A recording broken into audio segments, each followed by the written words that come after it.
Mike, Carmelo Anthony changes hands from Denver to the New York Knicks. Became a huge story late last night about, 11 o'clock. It breaks 11:30. And what was interesting was ESPN dedicates like a full hour to the Carmelo Anthony story. It is the second biggest. Funny, they haven't covered it much before that, did they? It's interesting what they pick up on and what they, Brett Favre, Carmelo Anthony, they go nuts on certain areas and just play it to death. America held hostage. LeBron James. Second biggest trade ever. 12 players involved. The biggest one was 13. I cannot remember who was involved. It was something obscure, though.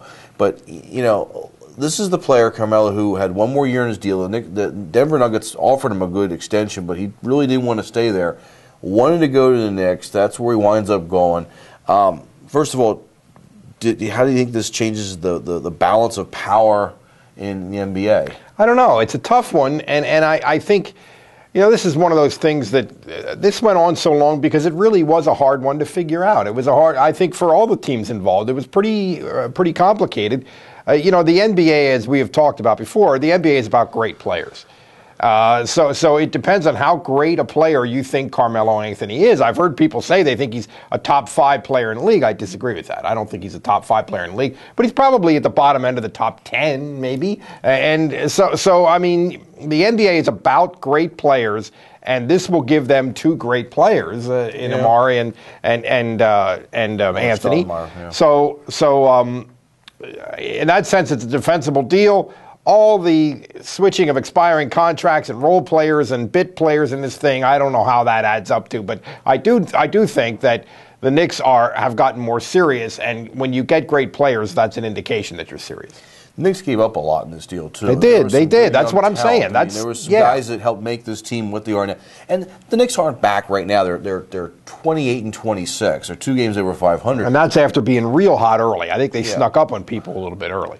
I think there's some good players that went to Denver in this deal. It'll be interesting to see, yes, they just brought another legitimate scorer and a good player in Carmelo Anthony, but they don't play any defense. And I don't think he plays any defense. So it's going to be interesting to see. I think it's going to be more or less not really what they get this year, and they're going to make the playoffs till they stay the 6th seed. The Sixers catch them, we'll see.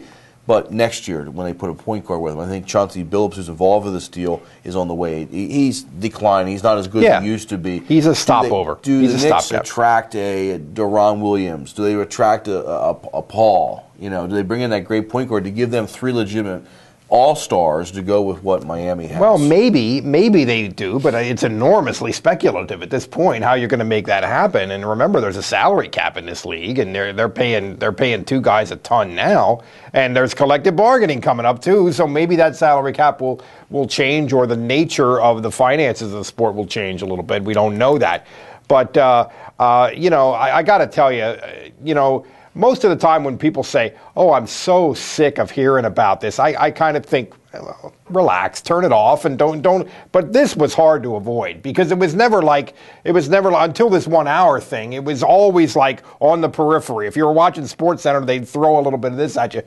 For what seemed like 2 months to me, I really was sick of this. So my primary, honest reaction to this, on a personal level, don't really care about any of the teams involved. Is thank God it's over.